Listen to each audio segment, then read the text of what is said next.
ಪ್ರಧಾನಿ ಮೋದಿ ಅವರ ವಿರುದ್ಧ ಸಂಚು ರೂಪುಗೊಂಡಿರುವಂಥದ್ದು ಬೆಳಕಿಗೆ ಬರ್ತಾ ಇದೆ. ಬೀದರ್ನಲ್ಲಿ ಶಿವಸೇನಾ ಜಿಲ್ಲಾಧ್ಯಕ್ಷರಾಗಿ ಸುಧಾಕರ್ ಬಿರಾದರ್ ಅವರು ಘೋಷಣೆ ಮಾಡಿದ್ದಾರೆ. 24 ಜಿಲ್ಲೆಗಳಲ್ಲಿ ಶಿವಸೇನಾ ಸಂಘಟನೆ ವಿಸ್ತರಣೆ.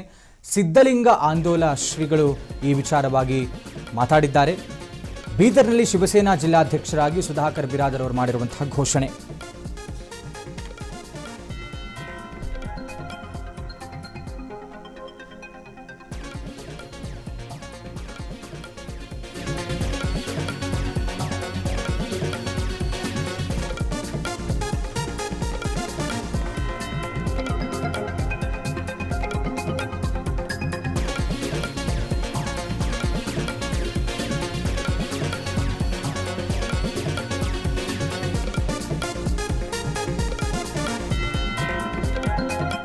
ನೀಟ್ ಅಕ್ರಮದ ವಿಚಾರವನ್ನ ಇಟ್ಟುಕೊಂಡು ಪ್ರತಿಭಟನೆ ಅನ್ನುವಂಥದ್ದನ್ನ ಎದುರುಗಡೆ ತೋರಿಸ್ಕೊಳ್ತಾ ಮೋದಿ ಅವರ ವಿರುದ್ಧವೇ ಸಂಚನ್ನ ಮಾಡೋದಕ್ಕೆ ಎಲ್ಲ ತಯಾರಿ ನಡೆದಿತ್ತು ಅನ್ನುವಂಥ ಆಘಾತಕಾರಿ ವಿಚಾರ.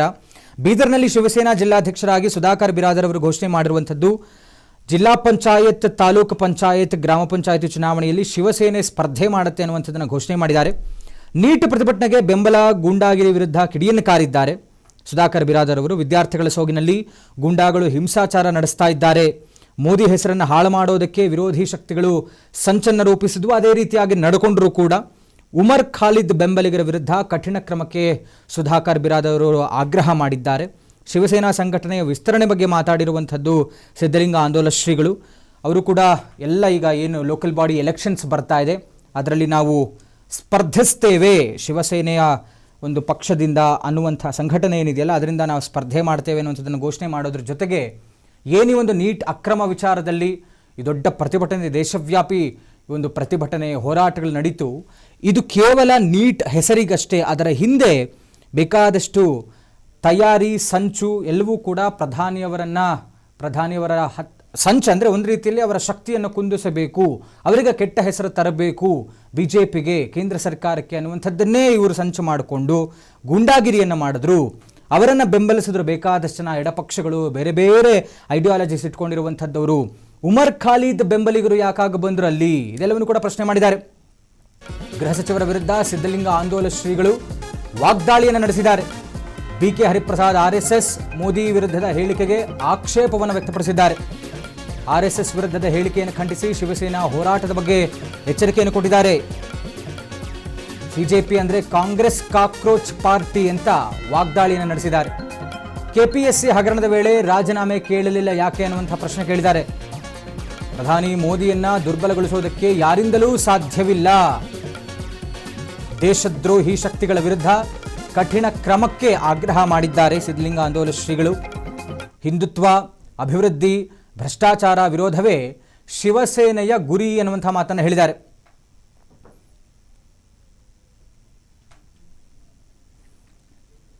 BK ಹರಿಪ್ರಸಾದ್ ಅವರು RSS ಅನ್ನು ವಿರೋಧಿಸಿದ್ರು, ಮೋದಿ ವಿರುದ್ಧ ಹೇಳಿಕೆಗಳನ್ನು ಕೊಟ್ಟರು, ಇದನ್ನು ಆಕ್ಷೇಪ ಮಾಡಿದ್ದಾರೆ. ಅದರ ಜೊತೆಗೆ ಶಿವಸೇನೆಯ ಗುರಿ ಏನಾಗಿರುತ್ತೆ, ಹಿಂದುತ್ವ, ಅಭಿವೃದ್ಧಿ ಮತ್ತು ಭ್ರಷ್ಟಾಚಾರವನ್ನು ವಿರೋಧಿಸುವಂಥದ್ದೇ ಶಿವಸೇನೆಯ ಪ್ರಮುಖ ಗುರಿ ಅಂತ ಹೇಳಿದ್ದಾರೆ ಸಿದ್ಧಲಿಂಗ ಆಂದೋಲ ಶ್ರೀಗಳು.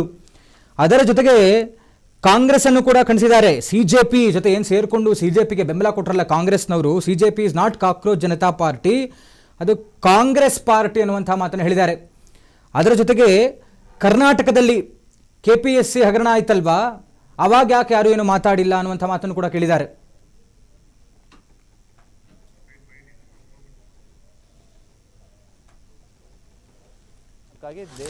ಧರ್ಮೇಂದ್ರ ಪ್ರಧಾನ್ ಅವರು ರಾಜೀನಾಮೆ ಕೊಡ್ತಾ ಇರೋದು ಇದು ಸ್ವಾಗತಾರ್ಹ.